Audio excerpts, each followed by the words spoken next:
цомхон байх ёстой гэж сайн Монгол Улсын засгийн газрын хэд сэрхий сайд нь өвдөө. Цомхон байх ёстой гэж төрийг цомхон болгох гээд 7 сарын 1-ээс төрөөс ирдэг цалингийн сангаас 3 албан агчийн цалин танаад явуулчихж байгаа юм. Би хэн 3-ыг халах юм бэ? Тийм биз дээ. Өнөөдөр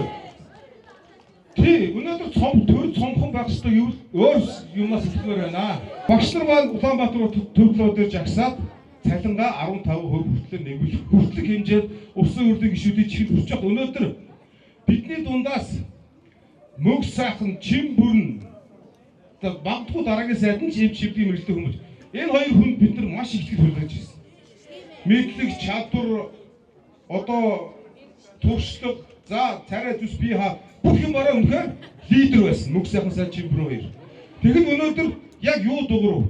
Өнөөдөр тэр хоёр нь улсын хурал дээр эрүүл мэндийн салбарын ажилчдын лобби бүлэг байгуулах хэмжээний тийм нэр хүндтэй гишүүн засгийн газрын гишүүд. Яагаад хөдлөхгүй байна? Тийм учраас бидний тэмцэл маш муу байна, сул байна. Яагаад тэгэхээр эмч хүмүүс яагаад цагаан халаад чагнуур хоёртоо захирагтаад өвдсөн иргэндээ үгүй гэж хэлж чаддаггүй тангар өргөсөн тийм л энергүй нэгэнсэнгүй улсууд. 2 жилийн 3 жилийн өмнө ковидыг өнөөдөр эмч цагтаа хоёр авч гараа үзтээ Монгол улс.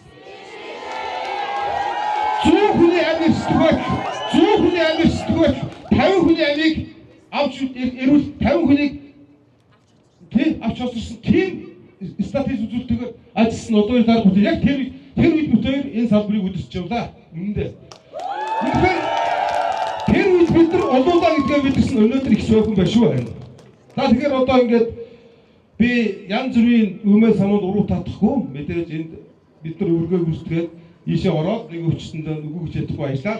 Тэгэхээр одоо бүгдээрээ системтэй нэг зохион байгуулалтаа гэхдээ ажил хайж бол чаддаг гэдгийг харуулах ёстой шүү. Би дахиж төрийн сайд, төрийн нарийн ирэхэд хүлээж авч чадахгүй гэдгийг хэлье. Дахиад ажилчдаа тэдний өмнөөс судлаа хийж чадахгүй.